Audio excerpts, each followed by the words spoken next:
علامہ شہید نے اپنی زندگی کے اندر جب ان کے مدرسے کی گرانٹ کی بات آئی تھی، انڈیا والی مسجد میں ابو فری جمعہ پڑھاتے تھے، مفت، معاوضہ نہیں تھے لیتے، تو ضیاء الحق صاحب نے گرانٹ بند کر دی اور کہا گرانٹ جاری کروں گا اگر احسان اللہ وزیر یہ کہنا چھوڑ دے۔ بتائیے آج جو مسجد کے امام کو تنخواہیں دی جا رہی ہیں، کیا اس کے اندر شکے نہیں ہیں کہ یہ کہنا چھوڑ دیا جائے، وہ کہنا چھوڑ دیا جائے؟ تو اس وقت علامہ شہید نے کہا تھا یہ 80,000 کیا ہے، 80 لاکھ ہو، 80 کروڑ ہو، 80 ارب ہو، محمد عربی کی بات ایک طرف ہو، ہم اس 80 ارب کو اپنی پاؤں کی نوک پہ رکھیں گے۔ میری مسجد کا مدرسہ، ایک حیرت کی بات سن لو دھیان سے، سارے ملک کے مدرسوں کو دھیان ملتی تھی، میری اپنی مسجد تو ہے نہیں، میرے باپ کی نہیں، میرے دادا کی، میں تو وہاں جمعہ بھی مفت پڑھاتا ہوں، وہاں 80,000 روپیہ سالانہ دیتے تھے۔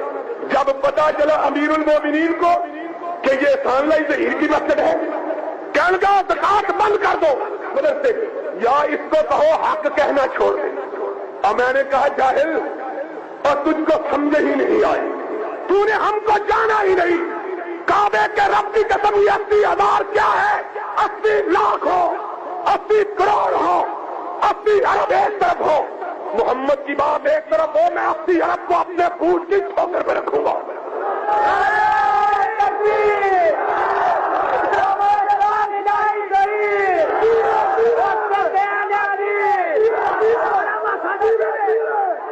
یہ 25,000 کیا ہے، 25 لاکھ ہو، 25 کروڑ ہو، 25 ارب ہو، اگر اس کا مقصد اور ٹارگٹ مسجدوں پہ قبضے کرنا اور اوقاف کے ماتحت لینا اور وقف املاک کا تسلسل ہے تو یہ 25 ارب ہمارے جوتے کی نوک کے اوپر ہے۔ اور اگر آپ مسجدوں سے مغلظ ہیں، آج اعلان کریں کہ مسجدوں کو آپ سبسیڈائز کرتے ہیں۔ آپ کو اس بات پہ کیا اعتراض ہے؟ آپ مسجدوں کو سبسیڈائز کرنا چاہتے ہیں کہ مسجدوں پہ قبضہ کرنا چاہتے ہیں؟ بتائیے، حکومت بھی جواب دے۔ مسجد کو سبسیڈائز کرنا کتنا آسان ہے، ایک عام پیرا بنا دیا جاتا، مریم نواز صاحب آ کے کہتی ہر مسجد کو 25,000 دیا جائے گا، اللہ کی قسم کوئی اعتراض نہیں تھا۔ مسجد کو سبسیڈائز کریں، مسجد کی انتظامیہ جہاں مرضی لگا دیں۔ نہیں آپ کو سمجھ آتی مسجد انتظامیہ جی مولوی کو نہیں دے گی، اتنا آپ کے دل میں مولوی اور امام مسجد کا پیار جاگ گیا، مسجد کی آپ ایمان چاہتے ہیں، ایماندارانہ شفاف نظام چاہتے ہیں، آپ ہر مسجد کو 25,000 کی بلنگ فری کر دیں، پانی، سوئی، گیس، بجلی ملا کے 25,000 کی بلنگ فری کر دیں، 70-80 ہزار مساجد آپ کے لیے دعا کرنا شروع کر دیں گے۔